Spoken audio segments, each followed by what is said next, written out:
idan Allah kuma ya jarabce ka da talauci ba wai Allah yana kin ka bane, a'a Allah ya jarabce ka da talauci don ya auna imaninka, ya ga yaya da ka da haƙura da wannan jarabta, da ka haƙura ko da ka yi hushi.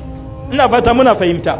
To yau yawancinmu da dama idan mutum ya yi arziki sai yana ganin kowa wawa ne, yana ganin baka da wayo, baka je makarantar accounting bane, baka je ka nemi ilimin lissafi bane, alhali arziki ba batun lissafi bane.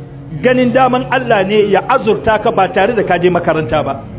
Yau kana iya ganin dewa masu arziki, ku yi min gafara, jahilai ne ba su yi karatu ba, amma sai Allah ya ɗebo arzikin sai ya ba su. Kai kuma da ka je university kake da digirin da digirgiri, kullum kana rike da takarda kana yawo office ba a ɗaukan ka, arzikin wai baya son ka.